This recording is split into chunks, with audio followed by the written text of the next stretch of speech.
안녕하세요. 파이브월드입니다. 문화는 국가마다 그리고 민족마다 다릅니다. 우리는 우리와 다른 문화를 접하게 될 때 어떤 이는 새로운 경험을 통해 재미와 배움을 얻고 또 어떤 이는 이를 무섭고 이상하다고 생각할 수 있습니다. 우리나라 사람들이 빨간 글씨로 사람 이름을 쓰는 것을 매우 부정적으로 생각하는 것을 외국인들은 이상하게 생각하는 것처럼 말이죠.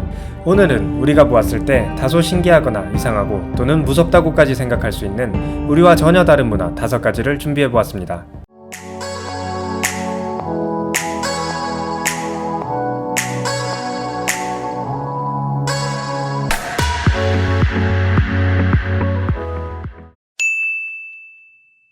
브라질 아마존에 살고 있는 사테레 마웨족은 외부 세상과는 거의 단절된 채 살아가고 있습니다.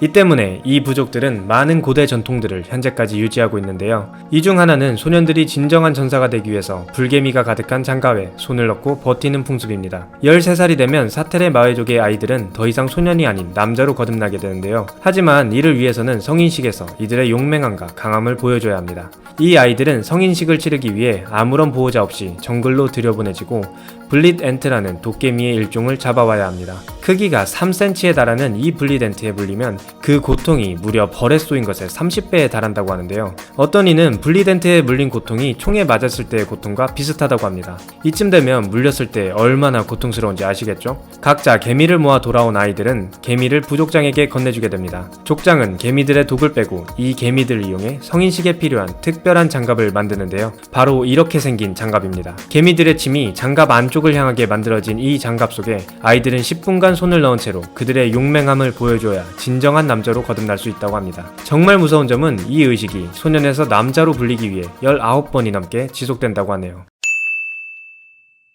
줄 하나에 의지한 채 높은 타워에서 뛰어내리는 번지점프. 여러분, 번지점프의 원조가 뭔지 아시나요? 바누아투 남부 사람들의 전통적 의식으로 바로 랜드 다이빙입니다. 이름부터 랜드 다이빙이라니 뭔가 소름 돋지 않으신가요? 랜드 다이빙은 매년 그들의 주식인 얌수학 시기에 행해지게 되는데요. 이 의식에서 남자들은 20에서 30m 높이의 나무 타워에 올라가 자신의 발목에 나무 덩굴을 묶은 채 아무런 안전장비 없이 타워에서 뛰어내립니다. 이 의식은 그들만의 종교적 의식에 의해 시작되었는데요. 얌은 우리나라로 치면 마에 속하는 식물로 이 바누아투 사람들의 주식입니다. 바누아투 사람들은 매 얌 수확량은 남자들이 얼마나 용맹함을 보여주는지에 따라 결정된다고 믿고 이 용맹함을 보여주기 위해 이 랜드 다이빙을 한다고 합니다. 이 랜드 다이빙에 사용되는 나무 넝쿨은 마을의 가장 나이 많은 사람이 직접 뛰어내리는 사람들에 맞게 만들어준다고 합니다. 물론 아무런 수학적 계산 없이요. 이 넝쿨의 길이가 너무 길면 바닥에 그대로 떨어지게 되고 반대로 너무 짧으면 나무 타워와 부딪힐 수 있다고 하니 얼마나 위험한 의식인지 짐작이 갑니다. 이 의식에 참가하는 남자들은 자신이 죽을 것을 대비해서 자신이 가진 모든 재산과 자신의 사업을 의식 전에 정리하고 참여한다고 하네요.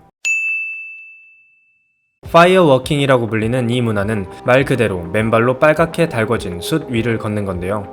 이러한 문화는 어떠한 한 민족에 국한된 것이 아닌 일본과 중국을 포함한 아시아 여러 나라에서 보여진다고 합니다. 이러한 문화는 철기시대 기원전 1200년대부터 시작되었다고 하며 자신의 힘과 용맹함을 보여주기 위해 종교에 대한 자신의 신앙심을 보여주기 위해와 같은 여러가지 이유로 시작되었다고 합니다. 이렇게 뜨거운 숯 위를 걷고 나면 발이 모두 데일 것 같지만 신기하게도 이 행사 때문에 발에 화상을 입은 사람은 많지 않다고 합니다. 이를 두고 현대 물리학 과학자들이 연구를 한 결과 2가지 이유로 화상을 입지 않는다는 것을 알아내었는데요. 첫 번째로 발이 숯에 닿는 시간이 짧기 때문에 발에 화상을 입힐 만큼 충분하지 않기 때문이라는 것과 두 번째로 숯은 열 전도율이 일반적인 불과 비교해 확연히 떨어진다는 점이었습니다. 이러한 과학적인 근거에도 불구하고 만약 이 행사를 진행하다가 넘어지기라도 하는 순간에는 정말로 끔찍한 일이 벌어진다는 것은 확실하다고 하네요.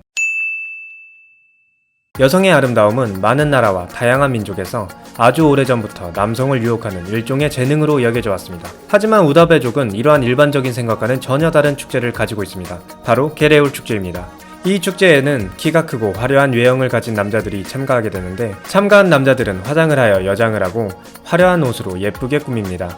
그리고 예쁘게 치장한 남성들은 일렬로 여성들 앞에 서서 그녀들을 유혹하기 위해 춤은 물론 연기나 장기자랑같이 그들이 가지고 있는 재능을 보여주게 되는데요. 모든 장기자랑이 끝나면 심사위원으로 구성된 여성들이 자신의 배우자를 고르게 됩니다. 조금 이상한 점은 여기에 참가한 남성들은 이미 누군가의 남편일 수도 있고 여성들 또한 이미 누군가의 아내일 수 있다는 사실입니다. 이 부족에게 있어 일부 일처제와 같은 도덕적 규율이 없기 때문에 이 축제에 참가한 남자들은 새로운 아내를 얻거나 혹은 두 번째, 세 번째 아내를 얻을 수도 있고 아니면 자신의 아내를 다른 남자에게 빼앗길 수도 있다고 합니다.